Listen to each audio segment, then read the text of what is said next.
record this. Hopefully that's okay with everybody. We can post it later.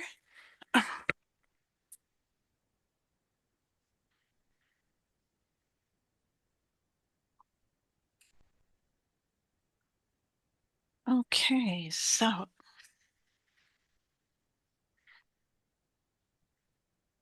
let's see. We'll give it one more minute and I'll get started.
Okay, let's get started. Thank you everybody for coming. Excuse me. And thank you to Gemma for offering her Facebook page to advertise and host this. So my name is Carol Peterson. I'm a pharmacist and I have the unique opportunity to work for over 30 years with a compounding pharmacy. But there's a deeper story to that. I was able to work with women with severe PMS, and we based our work, this was oral progesterone in oil, but it was being examined as an alternative to Dr. Katarina Dalton's use of progesterone suppositories for severe PMS.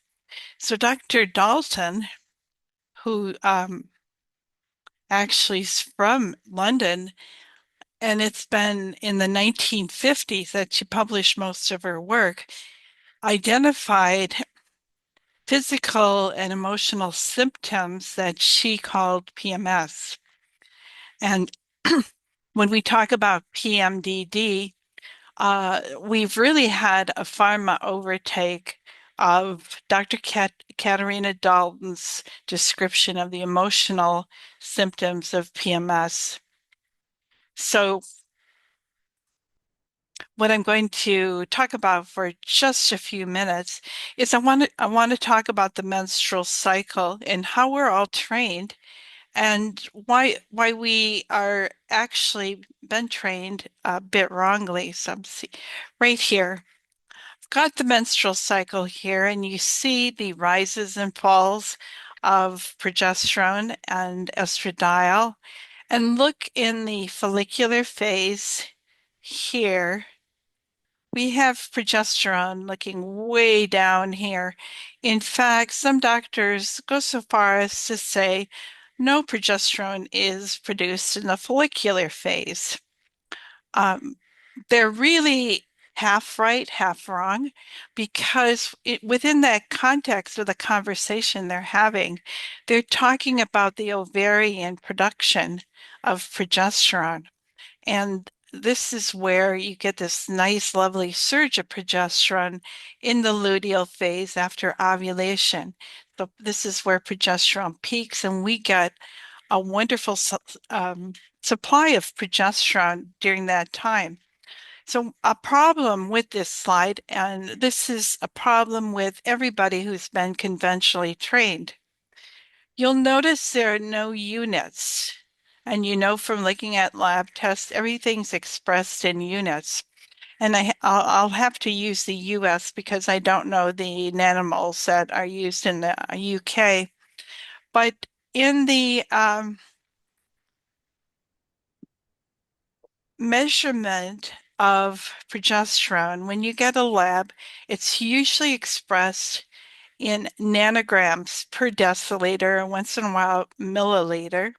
And then estradiol is in picograms.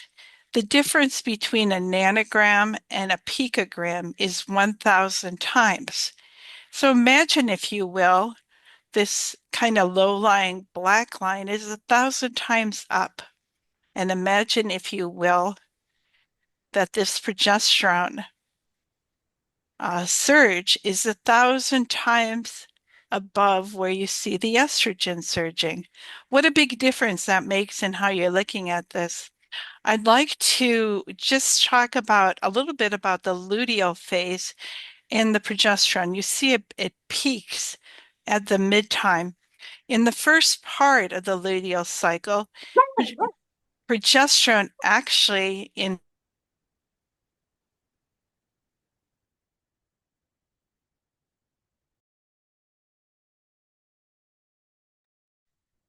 progesterone enhances estrogen. And when you get to midpoint here and no ovulation has occurred, progesterone becomes a secretory hormone. And as the secretory nature of progesterone is happening, this is what will allow you to shed that tissue. Now, we all have been taught as well that it is a drop in progesterone and maybe estrogen that brings on bleeding.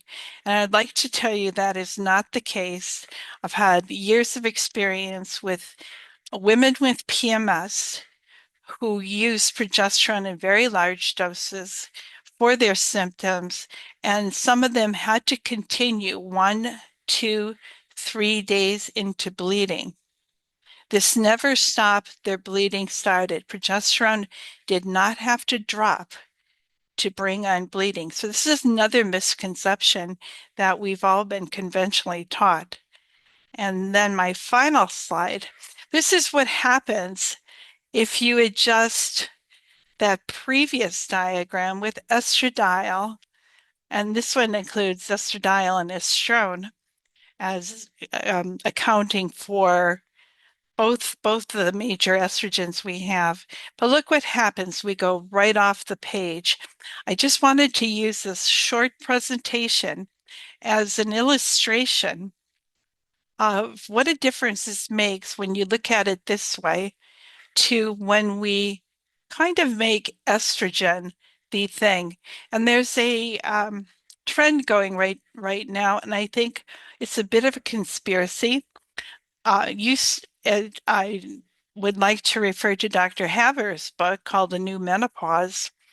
And what the new menopause seems to be that, oh, we're going to stop ignoring the symptoms that women have at perimenopause and other hormone things till after menopause. We're just going to ignore that whole transition. And now the new menopause, instead of ignoring you, now they want to medicate you. And they particularly want to give women estrogen who really don't need estrogen at all. And all sorts of other synthetic hormones and issues. So could we have a couple questions, Jeremy? Could you help me with that? Yeah, absolutely. If you'd like to ask a question, feel free to enter it into the chat or to unmute yourself and speak up, announce your name, and then ask your question. Feel free to do so. Okay. Do we have anything in the chat as a question? Okay.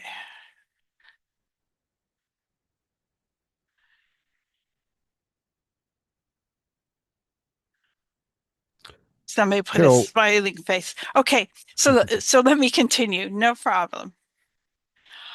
So I I've been working pretty carefully with trying to get the word out that you ought to be more generous with progesterone dosing than people have been. And I really have to credit Gemma for bringing me back to reality on something. So I was working with this compounding pharmacy when in the 90s they started looking at SSRIs as treatment for the disease that they made up, PMDD.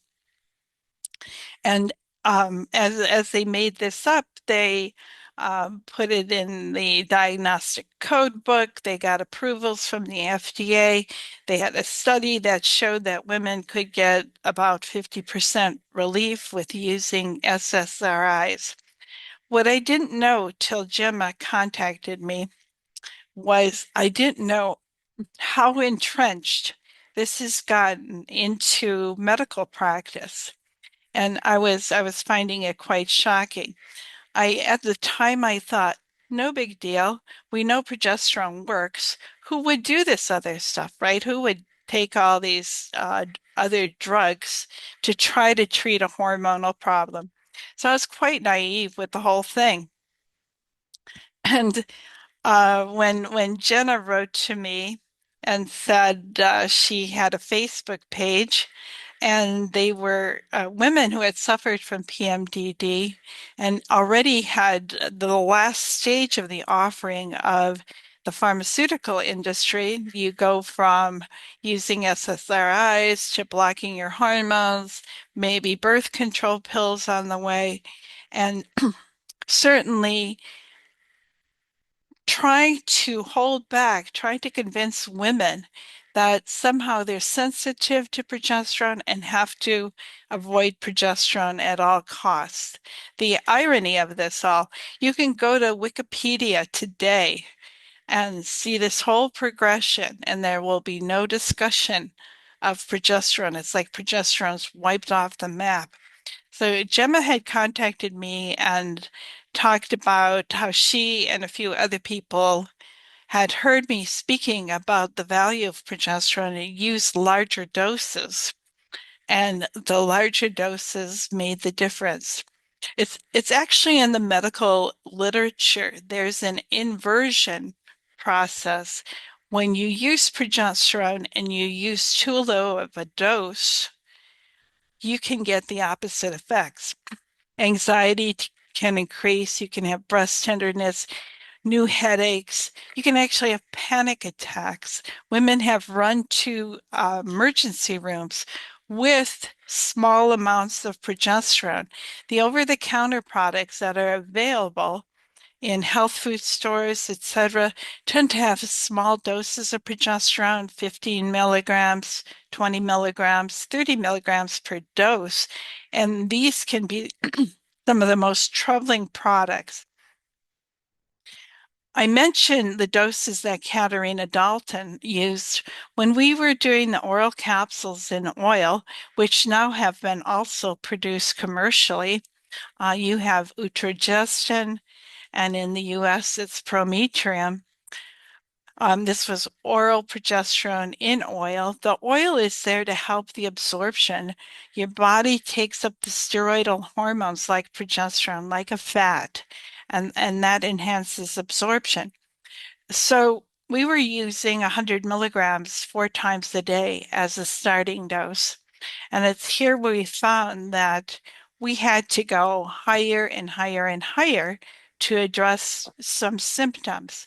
And at the time, the highest I had seen, but this was a combination of dosage forms, was like 2,500 milligrams. It's a combination of creams, capsules, vaginal inserts, rectal suppositories, rectal solutions.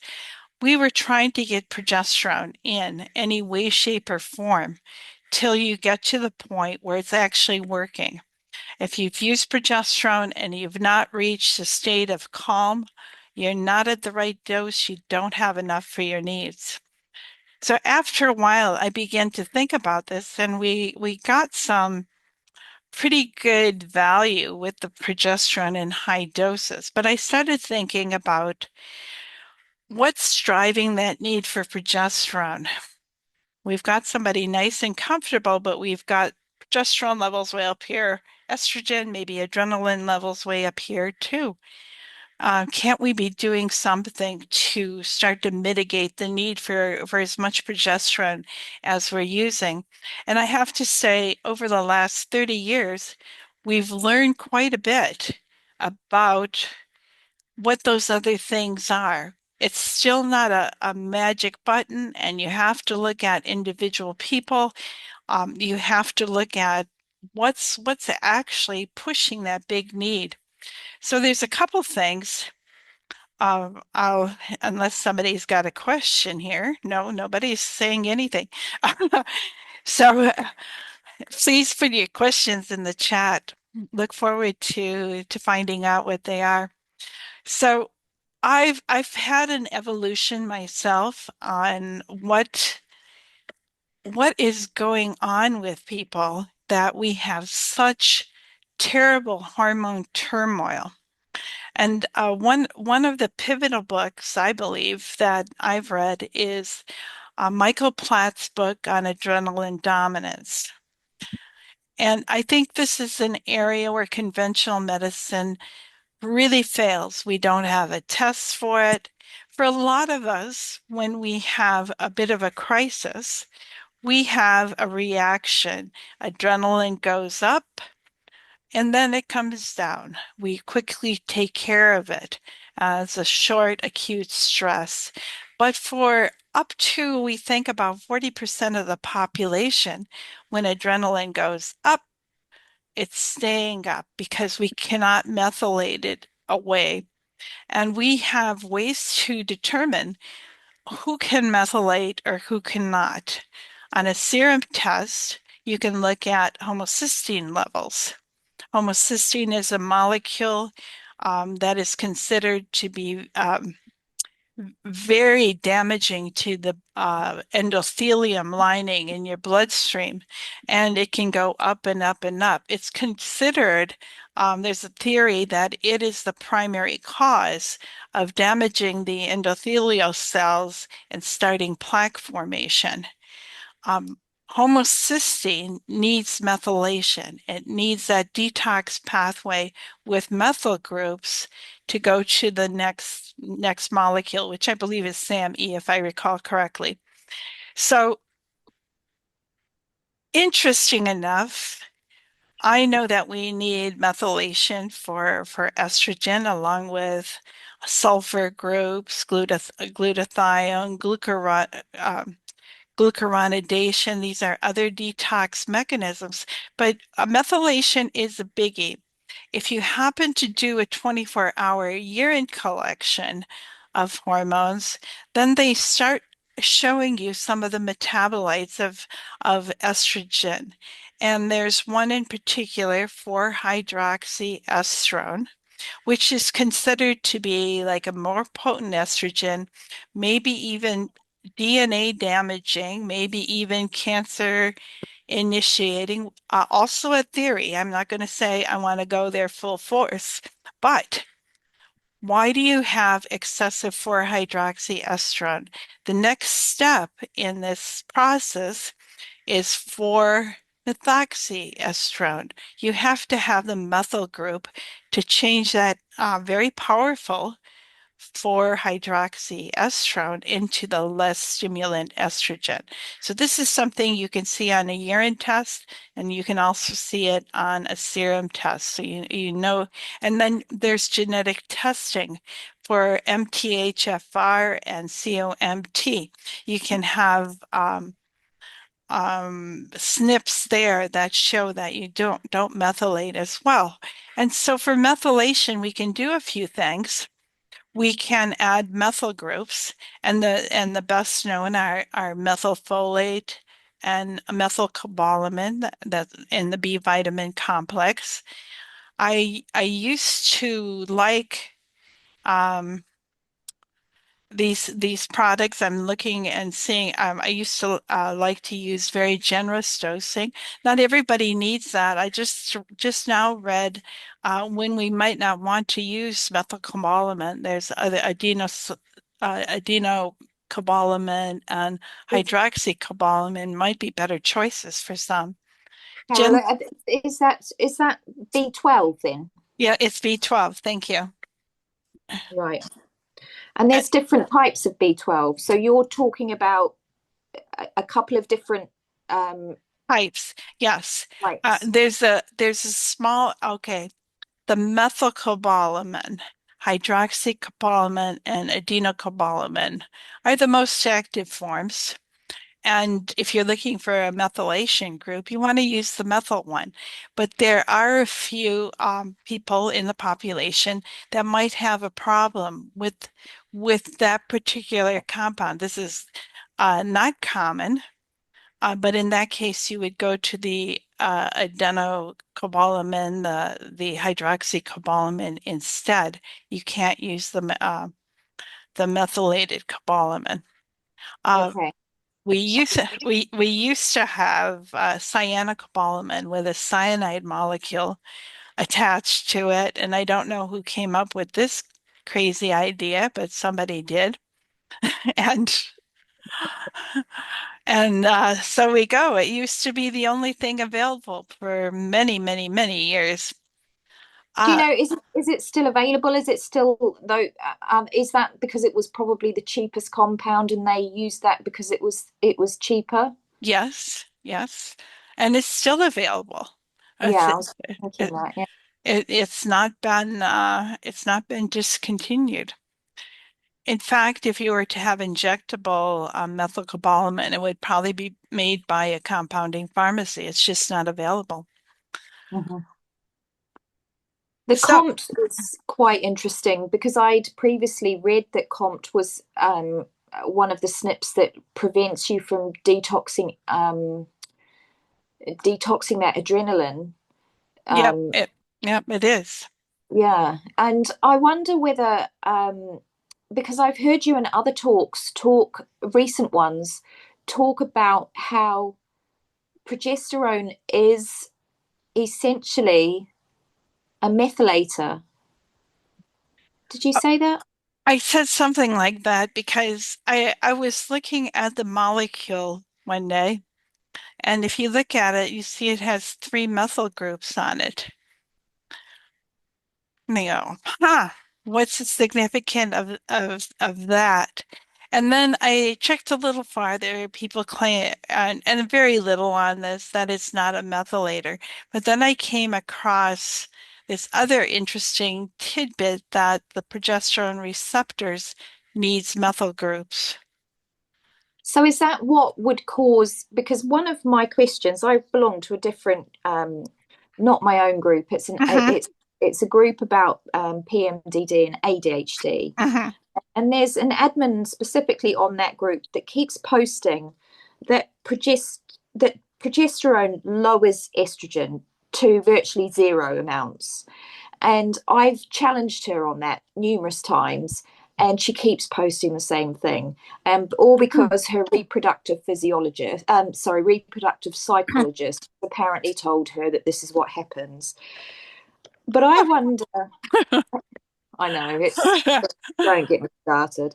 Um, I is there so if it's a methylator, does it have an effect in methylating estrogen?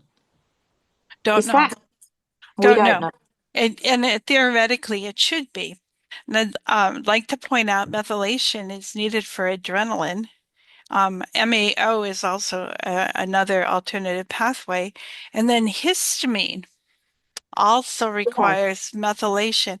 There's another enzyme, DAO, that will help get rid of histamine, but methylation's the other one. So then I recently just found that the process from going to inactive thyroid, T4 thyroxine, to active thyroid, T3 liothyronine, needs methylation. There's a step in there somewhere requiring methylation. I go, wow, this is eye-opening too. And then I learned about creatine being a methyl sink. And creatine is a supplement. You see that in health food stores. People who work out have been choosing to supplement with creatine. It's also got some notice now as a good anti-aging hormone. It's good for your brain. It's good to keep up your muscle mass. But for your body to make creatine, it uses up methyl groups. So one of the things you can also make sure is that you don't have a methyl sink there, and you can actually use creatine to supplement. You can get a hint whether you need creatine or not by looking at creatinine, which is on a standard blood test and as a marker for kidney function. But if your creatinine is very low, you may have low creatine, and you can supplement with that to help. That's thank you. That's brilliant. I know there's more. So so here's another piece of like trying to get rid of adrenaline. And whereas I offered Dr. Platt's book, Adrenaline Dominance, I called him not too long ago and I said, can you give me some pearls about getting rid of this adrenaline? It's really a problem. Um, and he sent me right over to his ideas of prevention, which are good to prevent it. One of the really strongest things that happens is insulin and glucose dysregulation. And I listened to Ben Bickman, and I'll refer you to his book too, Why We Get Sick. He's an expert on insulin. And Mm. what happens when we get dysregulated with high glucose and then we get high insulin, then we get a drop in glucose as the insulin is peaking. Mhm. And that drop in insulin and glucose, sorry, this provokes adrenaline shooting up to And your brain. then that sort of, as far as sort of like, if you sort of look at the rest of it, does that not then raise it then raises estrogen, because estrogen is the stress hormone, it raises cortisol, it raises all the stress hormones. So would Right. that tie in with Dr. Dalton's 3-hour starch diet and always making sure that the blood glucose is stable? 100%, Jenny. One- Yeah. Exactly, 100%. And so, Ben Bickman, as I talked about his name, he said 88% of us, of the population now, is insulin resistant. Oh. There's times when it's normal and natural, when you're growing as a young child, when you're pregnant, some insulin resistance is good because it promotes growth in general. But most of us are abnormally insulin resistant. This is a huge problem. And that's what sets off this adrenaline. And then when you can't shut it off, you're in a big, big problem. So, I called a colleague of mine, a physician who used to do Dr. Abe Hoffer's protocol for schizophrenia. He identified that adrenaline was metabolized into a molecule he also named adrenochrome, and it was the cause of the hallucinations and the voices. So I called my colleague, Dr. Johnson, and I said, so, would it be helpful to use vitamin C and niacin as Dr. Hoffer used for people who are schizophrenic because of the abnormal metabolizing of the adrenaline? He goes, no, no, it doesn't work. You have to be in that category of people. He said, my best recommendation for getting rid of adrenaline is exercise. And So and tell me, so tell us the story about when you took the progesterone and had to go and do a workout, because I think that's fascinating.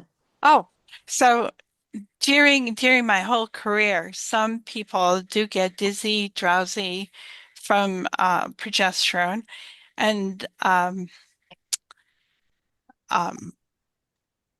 Allopregnenolone is the metabolite of progesterone that's blamed for this dizziness and drowsiness. And so it occurs often, more often with oral than with other dosage forms, but it could theoretically happen with any. And actually, when I started working with the compounding pharmacy, we didn't even twig on this for many years. We had women using large doses of progesterone, and ultimately, once in a while, we started getting a complaint of the dizziness, drowsiness. We saw a paper on this, so we decided we better put a warning label on the bottle. But it was a long time before we did it. It didn't seem to be that common. So I had some progesterone capsules. A compounding friend of mine gifted me with a bunch, which I was grateful for. And I decided this particular morning to take 250 milligrams that morning. And in very short order, I was very dizzy, groggy. Women complain of brain foggy kind of thing, just being out of it. And so there it was. So I had personal experience for the first part of my life. And so I had a trainer coming over and I was doing weight training. And he came and I said, I've got to work out. I've got to get, metabolize this away, but I've got to be really careful because of all this dizziness.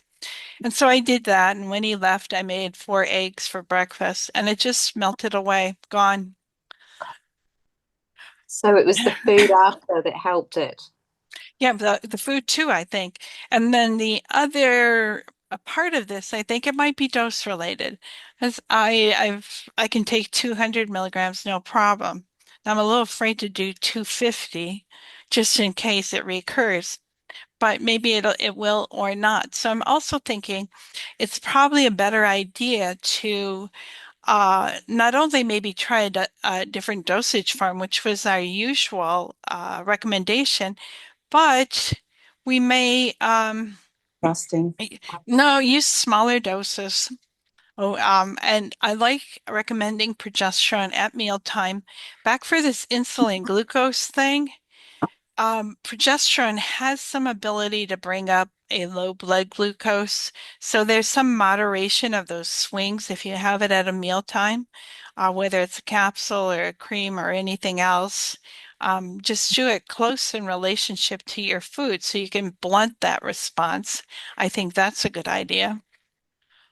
And maybe have smaller doses more frequently. I've had a few clients who are very successful doing something like every 3 hours or every 4 hours, and find that if they deviate from keeping their progesterone at a certain level, they run into trouble, but they're perfectly fine doing this on a very consistent basis. Okay, thank you. So, any other? Carol, Yeah, we have a yeah, question. Ellen has been waiting patiently in the chat. She's got a great question. Okay, good. What's the question? Do you want to read it, Jeremy? Sure thing. Says, I am from the Netherlands, and here they give us the perimenopause progesterone for just 14 days. Many women in our Facebook group struggle with this every month, and it is lots more stable to take progesterone every day. Is there a problem in your opinion? No. Short answer is no. The long answer is you're actually replenishing the adrenal progesterone. This does not go up and down. It's pretty stable all month, your whole life long. And I think it's actually a very good longevity um, thing that will keep you resilient from stress. I spoke to a client the other day and she was using larger dose in luteal phase, but she had anxiety also in the follicular phase and she couldn't sleep. And so she started using 100 milligrams, I think she was using every day. And so she goes to her doctor, and her doctor says, "No, you don't need progesterone in the other days." But she said, "But it helps me sleep. It's perfect. It's working perfectly for me." Doctor says, "No, I don't want you doing that." She said, "Well, what should I do? I can't sleep." She said, "I'll prescribe a sleeper for you." Craziness. It's you have in the follicular phase, if the progesterone is not adequate enough, you have the same risk of your adrenaline's too high and you're not balancing it. Here's another thing conventional medicine is really missing out on, and it's more perimenopause, and it's heavy bleeding. And this is a death march onto hysterectomy. So what do you do if you have heavy bleeding? And it's quite typical in perimenopause. And you go to your doctor and you complain of the heavy bleeding. So one possibility is that they'll put you on the Mirena coil for just 10, which now you're going to cause even more endocrine problems. Or they just let you suffer. Say it's typical, and when you're ready, I'll do a hysterectomy. And I believe it's the cause of a lot of hysterectomies still to this day. I don't know about the UK. 700,000 hysterectomies are done annually in the US. And I believe for almost maybe 95% of it could have been avoided with proper use of progesterone. When you have the heavy bleeding, you have the buildup is happening in that first part of the cycle where progesterone's inadequate to manage the stimulus of the estrogen adequately. Where it's gone, we don't know. It's probably gone to stress or something else, but it's gone. And so estrogen is stronger and it will build up a bigger layer. The layers get bigger and bigger. And you have large problems when you finally do bleed that out. So if you just add progesterone to the follicular phase, and I recommend usually 100 to 200 milligrams. And there's a reason for that because I don't want to impair ovulation. You could take higher dose in the follicular phase, but realize that ovulation may be stopped. It could be like birth control, but it's not reliable. We can't rely on it. So it's not the best thing to say, okay, I'll take high dose of progesterone every day and not ovulate. If you come across stress and deplete your progesterone, it won't work. But a cycle or two and your heavy bleeding is history. Right. So, Lisa, do you have a question? Uh, I saw you light up there. uh, No, um, The audio is not very good. yeah, okay. So I guess not. So that was a very good thing. A lot of practitioners think that all you have to do is put some progesterone in the luteal phase. And generally, I'm seeing they may give women 100 milligram, 200 milligram, and we're lucky if they don't have things worsen, but they're insufficiently treated.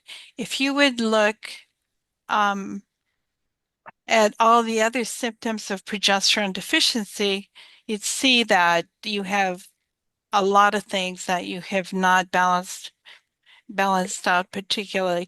I do have a blog on my website, and it's progesterone deficiency symptoms, and there's about 125 of them. And it bears looking at because several of these are sort of thought to be estrogen deficiency symptoms, and they are not. And women get inappropriately treated with estrogen when it should have been progesterone. So we have another question, I think, Jeremy.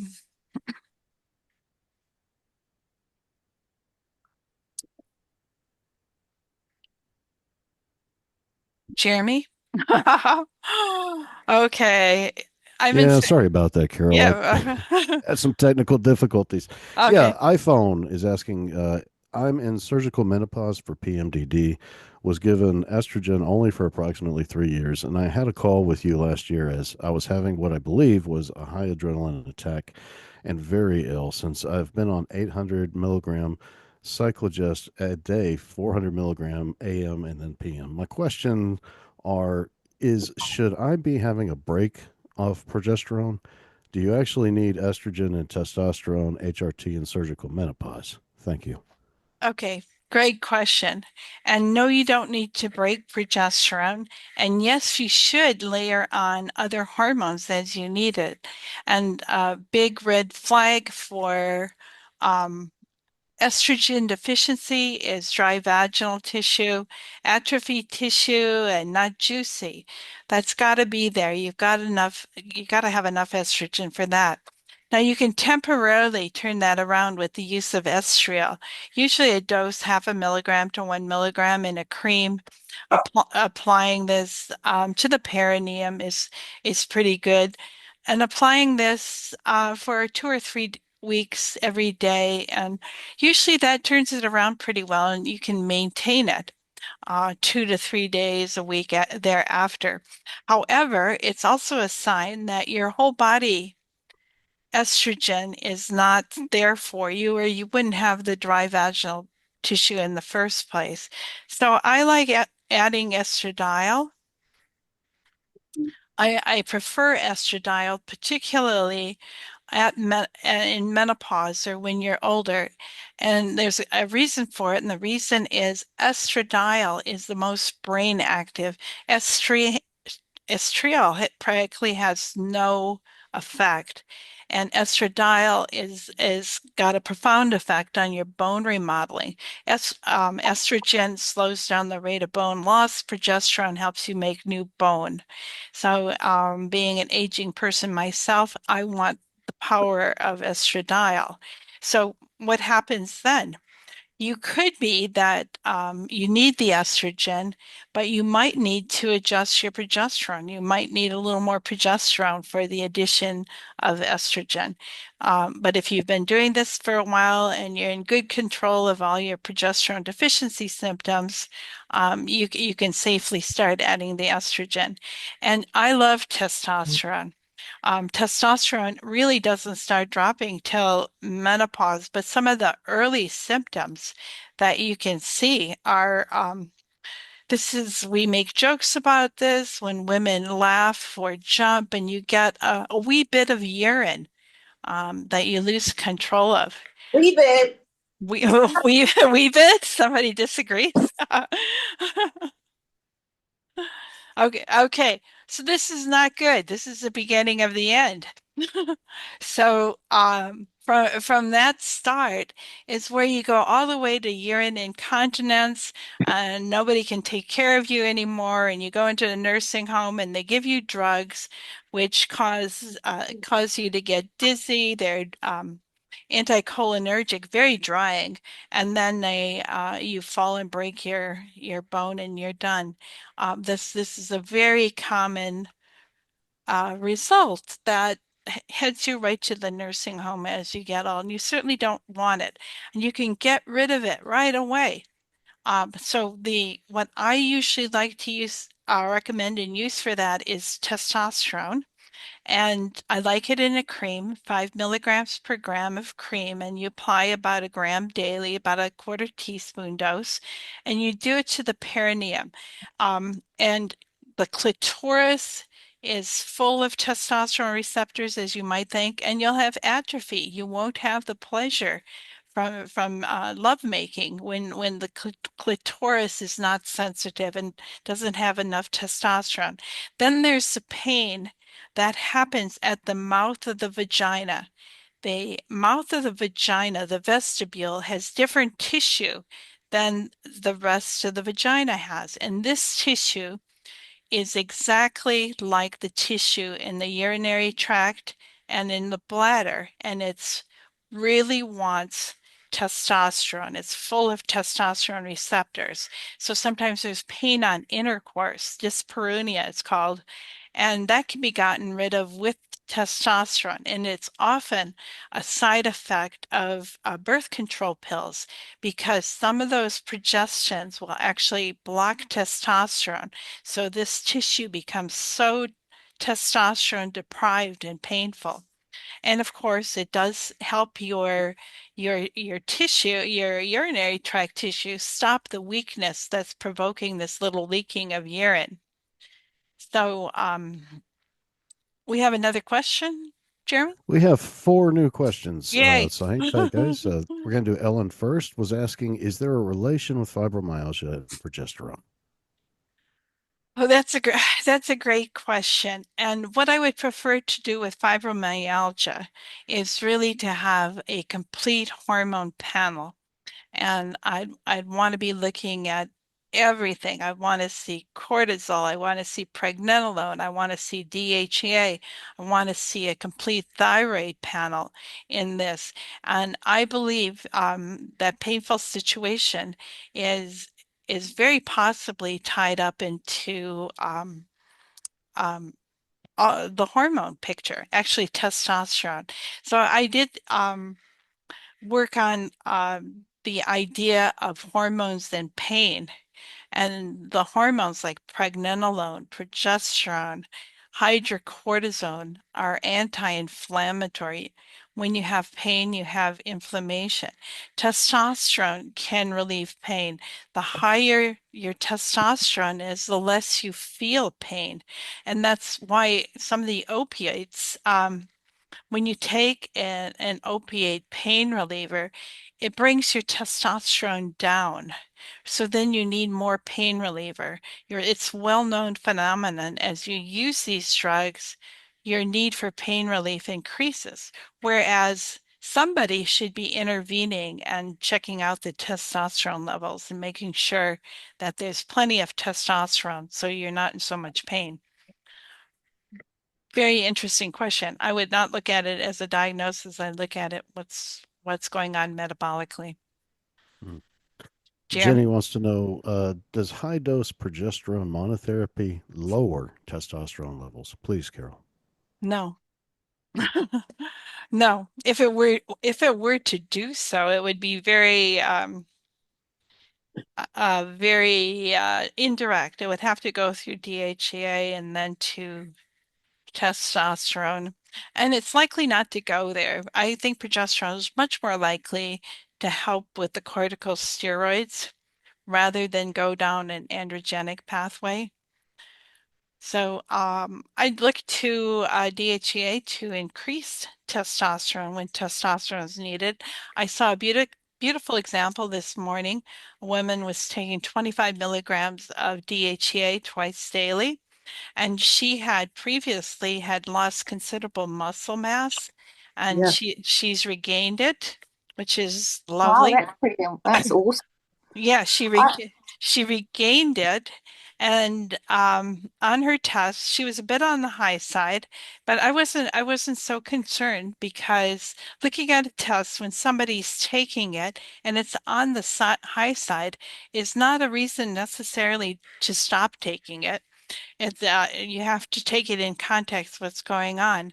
Now, she had a very, very nice increase in testosterone levels. It like tripled from her previous test, and she was feeling amazing.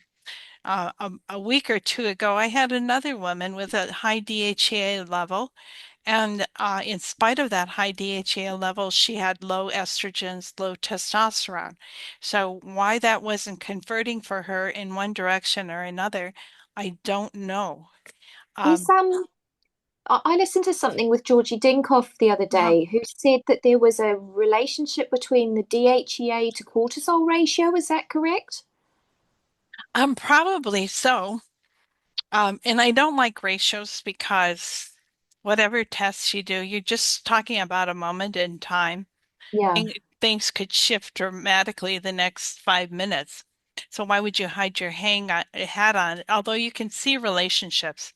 And so one of the things that can happen is kind of like a PCOS situation Hmm. where your body, your pituitary continuously puts out LH, luteinizing hormone, which stimulates testosterone, stimulates progesterone creation. But for some reason, your body does not respond with a lot of progesterone, so the testosterone just goes higher and higher and higher. And we Cool. have all the masculizing effects of testosterone in that PCOS syndrome. Now, there's a something akin to it, and this is when you're also not responding to your pituitary. Now it's ACTH, and it should be increasing DHEA, it should be increasing cortisol. But when you've run out of cortisol, like you've flatlined on cortisol, DHEA keeps increasing. And so you have the same kind of a PCOS-y picture, but now it's adrenally based instead of ovarian based. Theoretically, progesterone could be the answer, could help. Pregnenolone is a precursor for the corticosteroids too, should help. Um, Readjust that, putting that in there. Like I said, sometimes progesterone can do it all. Sometimes you may want to make some other adjustments, but it's yeah, it's interesting. You can have high DHEA and low cortisol, and that's a very uncomfortable situation. Yeah, I think he was talking about it the other way. So low Yeah. DHEA and high cortisol. Okay. This is That makes sense. yeah, this is my belief about high cortisol. When you have that stress response, adrenaline and cortisol both go high. Mm, And I think the cortisol is going high to try to balance that high adrenaline is yeah. is my thought. And which it will do it. People don't like the term adrenal fatigue because what you can do is like burn through all your cortisol, but you don't burn through the adrenaline. Your adrenals are still working, making lots of adrenaline for you. The cortisol no longer can balance that adrenaline.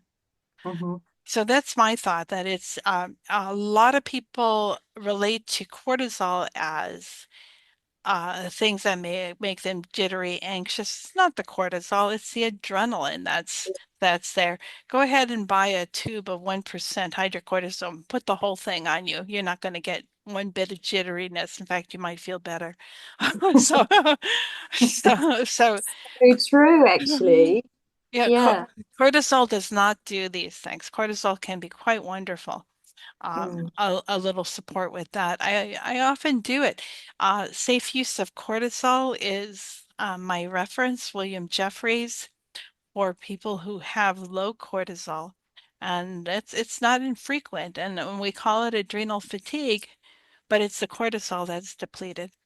Yeah, because Dr. Broder Barnes talked about that in the case of hypothyroidism as well, with like it being a low cortisol picture sometimes, and Hmm. sometimes dosing the dosing the thyroid hormones and cortisol at the same time Yeah, was more helpful to people that had tapped out cortisol. right. Um, yeah. Yeah, in fact, you should not use thyroid without having good adrenal support because you can't Mm. take thyroid. So that's absolutely fundamental. Years ago, I found that pearl even in the physician's desk reference, which is hardly a good medical reference, warning you not to use thyroid when the adrenal support was not there. Oh, that's interesting. So just the DHEA, we rarely have that tested here. If you want to have it tested, it has to be a private test. And also, there's only really private practitioners that take much notice of it. Um, Obviously, we've got owners that does their product is called T Boost, but Hmm. that's 30 milligrams per pump. Hmm. And I've heard that it's that I heard you just said 20. Did you just say 25? My client was using 25 twice a day. Let me give you my preferred DHEA protocol. Way back when DHEA was not available, and it sort of came on the scene, and it was big foo-for-ah. It was became available over the counter. It became available for compounding. The federal government was trying to suppress its use and make it a controlled drug, like testosterone is in the U.S. And so all this political stuff was coming and going. But one of the pioneers in using progesterone was a doctor whose name I've long forgotten. And he would start everybody at 5 milligrams. And we were compounding oral DHEA. to do this, 5 mg for the first week, increased by 5 mg every week. And women tended to kind of hover around 10 to 25 milligrams per day dosing, and men more like 25 to 50 milligrams. Yeah. But that's just sort of some guidance. There are alternatives. One woman was our customer. She had MS, and she wrote a book about bee sting therapy, but she credited DHEA as being as potent, if not more so, a relief for her MS symptoms as the bee stings. And she went way up to like 500 milligrams daily at one time. Her maintenance dose was 250 milligrams. Somebody Wow. had Somebody has sought an approval for DHEA to be used in lupus at 200 milligrams per day. I just say that to illustrate that you should not say, "Oh, I can only do this." There's people who may need different dosing. One of the things you can do is just do a trial, because we know we kind of peak in our 20s, and by the time we're 80, we're like 20% of what we were in our 20s. So you can make the assumption you probably are getting low. And it's a powerful androgenic hormone. One of the biggest problems with aging is that we lose our muscle mass and our bone mass and our immune system. So we've got to keep these up. And for the first time in human history, we can top up our hormones and actually do this. Mm. Thank you. That's so helpful. Jeremy, you have some more questions? Yeah, sure do. Carly has a great question asking in the UK, where can she access testosterone cream? It would have to be compounded. Well, Alternatively would be you can get testosterone gels, I would think, approved for use in men using a fraction of the dose. yeah, generally it's either via a physician Mhm. or via a private practitioner. Although owners, as I've just said, does DHEA, which they call T boost. Yeah. It Um, it might give you more testosterone, might not. yeah. Okay. Jane has asked, I've got postmenopausal bleeding. A bleed occurs every 6 or 9 months on continuous hormone replacement therapy and added cyclogest 400 milligram. Added has reduced the amount of bleed and reduced endometrium from 11 to 6 millimeter. My Oh, doctors can't figure oh, out what's causing we'll get a this. card because Could I didn't get the somebody email. mute? Yeah. I'm gonna mute you. I got it. I got it. Okay, got Sorry. it. Okay, go My ahead. doctors can't figure out what's causing this, giving different options as the different opinions as the cause. Endometriosis, I'm sorry, adenomyosis, fibroids, or caused by hormone replacement therapy itself. I would prefer to avoid a hysterectomy. Do you have any insight?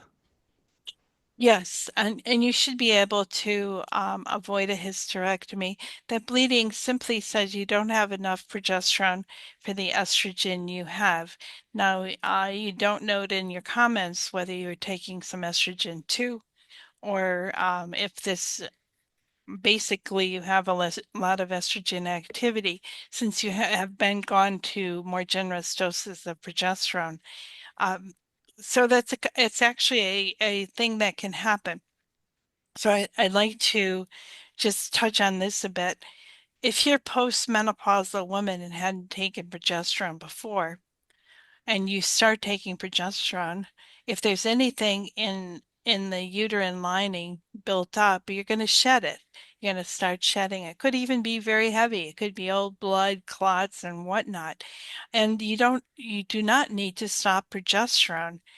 In fact, if you do stop progesterone, it's just going to last longer and it'll start dribbling for a long, long time. Use the progesterone. You want that secretory effect of the progesterone to clear out the endometrium, and then you carry on with the progesterone. Likely it won't build up again. Um, when you're taking, let's say you're taking estradiol and progesterone together for a long period of time, and every so often you're spotting. To me, this means that just prior to the spotting, there was some sort of stressor. Your progesterone was diverted. During that time, estrogen's building up tissue, like will do it. And then by the time that you're actually spotting, it's corrected itself. The spotting means that you've regained progesterone activity and it's shedding that accumulated tissue for you. Now, if this is going on all the time, it means that you really need to adjust. You need to favor progesterone over estrogen, whatever it is you're doing. Okay. Carol, can clitoral numbness be attributed to low or lack of testosterone in perimenopause? I would certainly guess it probably is. Although maybe there's some other neuronal things going on. The nerve cells need progesterone and pregnenolone, so might be more than one hormone, but I would bet that testosterone make a huge difference. Where is the best place to use a compounded 5% testosterone cream? On the perineum, at the opening of the vagina, on the clitoris, and just the perineum in general. By putting it directly in that area, it's getting into the bloodstream, it's getting to the organs that are closest there. They're going to have first chance at it. So you have a little bit of enhanced effect. Um, Regarding surgical menopause, thank you for your answers. Uh, DHEA supplements talked about a lot online, and wondering if on progesterone, testosterone, and estrogen, would I even need DHEA supplements? Thank you. Yes. Short answer is yes. DHEA is actually your most abundant hormone made from cholesterol. It plays a great deal of effect on your immune system, and notwithstanding that, maybe you get estrogen from it, maybe you get some testosterone from it. So it's hugely important, and you'll notice some resilience if you're low and you start taking it. You'll feel stronger, you'll feel better, and that's really a thing you want to pay attention to. Carol, where's the best place to use DHEA? Like we were just talking about where to put testosterone. Where is it if it comes in a cream? Where's the best place, and what's the best time of day to use it? Okay, I have recommended over the last few months to use DHEA in the same way I'm talking about testosterone. I do not know that it works. I haven't gotten adequate feedback. So for the most part, it really doesn't matter. Your whole body needs it, so you can do it orally or topically anywhere. Okay, thank I'd you. just like to say I have a hard stop in 9 minutes. How are we doing? We have a couple more questions. Okay. Okay, so diagnosis of oh, endomy endometriosis and colitis. Colitis flare ups were monthly, but thankfully both my colitis and endometriosis symptoms have vastly improved since I was put on 75 milligrams of desogestrel, a progestin, a year ago. Although I'm grateful for this, I'm concerned about the long term effect of my body of taking progestin, but feel anxious to change over to a micronized progesterone since the progestin seems to work well for me. What are the long term effects of progestin on the body, or is that unknown? No, all progestins interfere with your hormones and interfere particularly with progesterone. So all of some of the wonderful things you can get, the anti-inflammatory activity is not there, the brain activity. Progesterone is a powerful neurosteroid too, for short-term memory loss, concentration. So progestins block these things. Not a good idea to use any of them long term. If you were to use progesterone, probably would work. It might be a little more adjusting and dicey, but it should work too. I just saw this thing on endometriosis. Well, I got it from an AI thing because I just did a program and on a radio program on it, and it said for endometriosis. I asked it if natural progesterone would work for endometriosis, and it should and it can, but I worry about yeast overgrowth.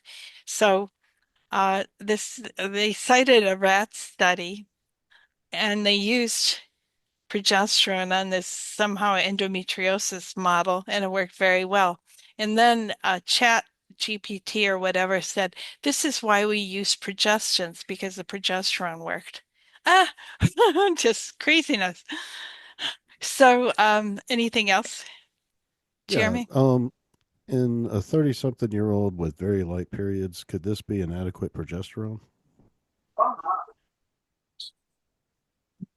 Somebody has very light periods. It could In the be it Yes, could be if they're shedding the whole thing and not getting endometrial buildup. That's one thing when there's low progesterone. However, it could also be low estrogen because you're not building up a layer in the first place. just one last question. On 300 milligrams progesterone for PMDD and still bleeding, still battling to get a higher dose, knowing I'm estrogen dominant from being young, from PCOS, not sure why I have fight for the balance of my hormones. Thank you for your advice. You might have to go much higher. I still have women going 800, 1200, 1000, 2000 milligrams of progesterone. Don't be afraid of progesterone. There's no upper limit. Not only do I say that, Katarina Dalton said it. Yes, you can see me for consultations. You can book on the website, but I cannot help you at your supply side, and you have to arrange for testing or bring me the testing you do have.